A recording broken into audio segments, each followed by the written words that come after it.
Kita sebagai artis itu sebenarnya haram. Gimana menurut Pak Ustadz?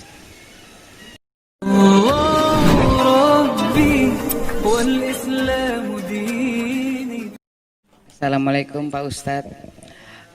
Saya mewakili teman-teman yang bersatu profesi, ingin penjelasan dari Pak Ustadz tentunya. Kita banyak sekali di-share tentang bahwa artis itu gimana nih? Tidak boleh. Kita sebagai artis itu sebenarnya haram. Gimana menurut Pak Ustadz?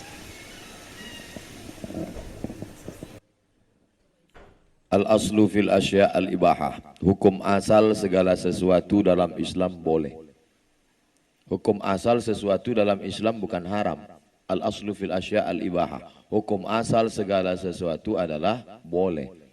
Makanya yang mesti ada itu label haram, bukan label halal. Karena hukum asalnya adalah halal.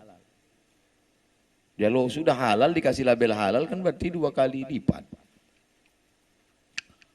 Di mana letaknya haram? Maka kalau ada orang mengharam ditanya, kenapa Ustadz ada orang mengatakan artis itu haram? Yang pertama, karena membuka aurat.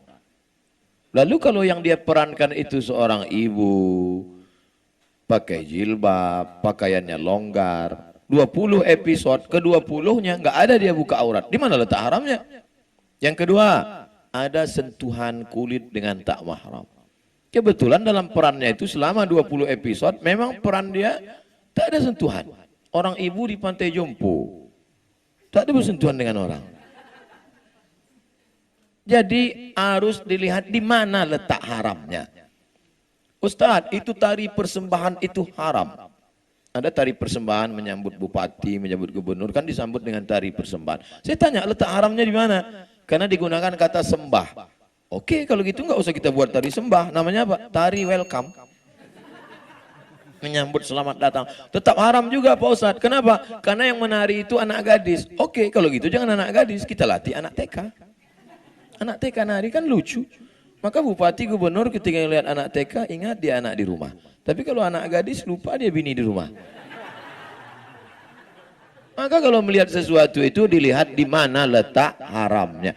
Salah satu sampel yang saya beri adalah haram karena membuka aurat, haram karena berapa banyak orang mengirim saya film-film pendek 5 menit yang tidak ada unsur haramnya tapi menyentuh hati. Yang paling saya ingat adalah ketika seorang gila tidur di depan ruko, dia usir, dia ini. Tapi ternyata orang itulah yang menyelamatkan diri pencuri. Tidak ada unsur haram di situ.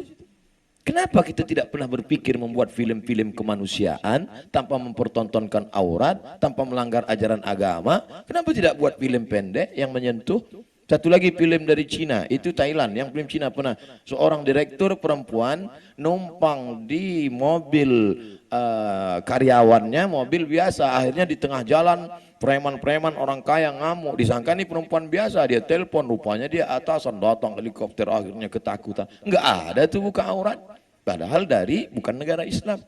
Kenapa kita tidak pernah berkarya dengan karya tanpa merusak ajaran agama kita, tapi yang kita sentuh adalah hati orang. Mudah-mudahan dengan ibu-ibu artis, kawan sahabat artis, berhijrah, tahajud, beribadah, Allah berikan ilham. Kita menyebutnya ilham, tapi kita menyebutnya good idea. Tiba-tiba muncul ide-ide kreatif untuk membuat penulis cerita, untuk membuat, sehingga nanti akan keluarlah film-film pendek, mungkin tidak difilmkan di bioskop, tapi justru viewernya lebih banyak daripada bioskop, berjuta-juta. Film agama Ustadz sekarang paling tinggi ditonton 800.000 orang. Film agama paling tinggi 800, Dilan 6 juta. Tidak ada agama. Tapi film-film pendek coba lihat, ditonton berapa? Sekian juta, sekian juta. Artinya apa?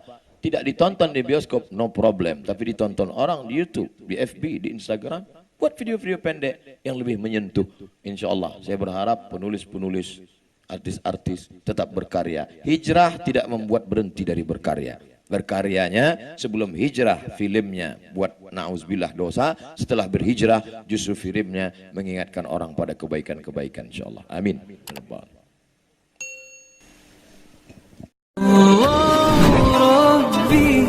والإسلام دين